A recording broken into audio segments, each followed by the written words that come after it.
Yang saya sayangkan banyak tokoh kita berbicara tentang jamaah tabligh, dia tidak tahu apa jamaah tabligh. Nah, memang jamaah tabligh ini lebih terbuka. Jadi semua orang bisa masuk di dalamnya. Banyak paham yang masuk di dalamnya. Ya Habibi ya Muhammad. Untuk yang kedua, apakah boleh kita ikut jamaah tabligh katanya Ustaz? Kita perlu lihat ya. Sebelum kita menilai seseorang, menghukumi boleh atau tidak, kita perlu lihat apa itu jamaah tabligh. Apa itu jamaah tabligh dan apakah ada pelanggaran-pelanggaran tentang agama di situ. Kalau yang saya tahu jamaah tabligh suatu komunitas ya.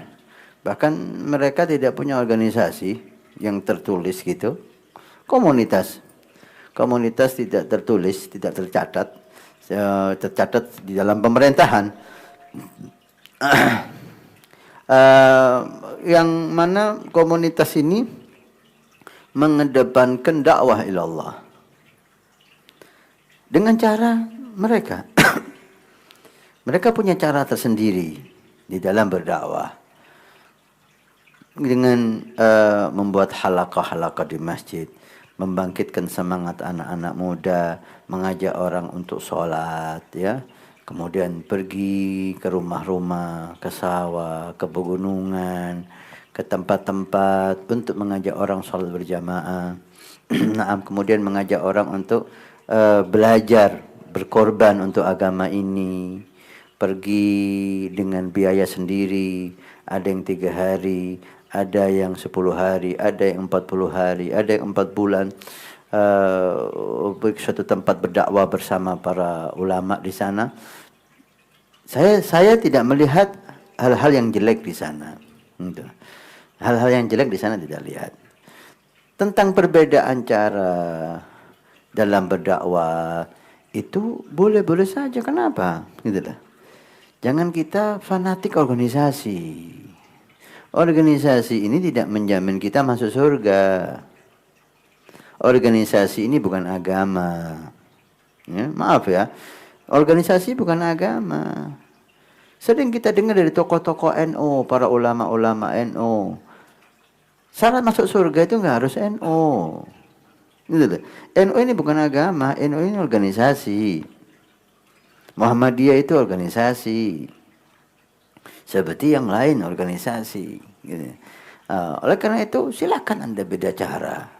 Tapi ketika semua mengajak ke Allah, semua mengajak dekat dengan Nabi Sallallahu Alaihi Wasallam, ahlan wa sahlan.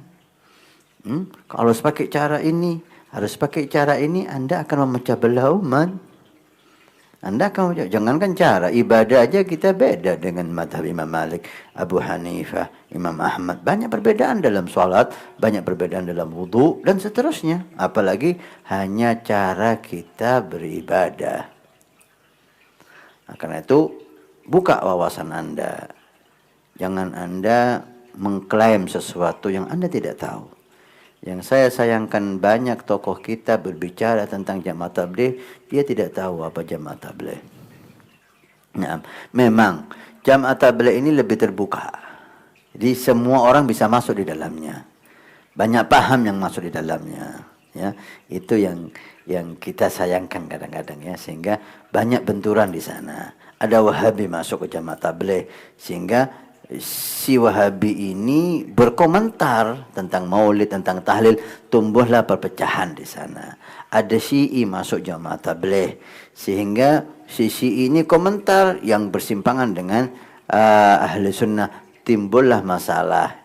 Masalahnya dinisbahkan kepada siapa? Bukan si Wahabi, bukan si Syi'i, kepada jamaah tablighnya karena mereka anggota. Tapi banyak di jamaah tabligh ahli sunnah wal jamaah. Banyak jamaah tabligh ahli sunnah wal jamaah. Karena itu buka hati Anda, berterima kasihlah kepada semua orang yang dakwah di jalan Allah Subhanahu wa taala. Siapa pun yang dakwah itu adalah teman kita, itu adalah saudara kita yang membantu misi Rasul sallallahu alaihi wasallam.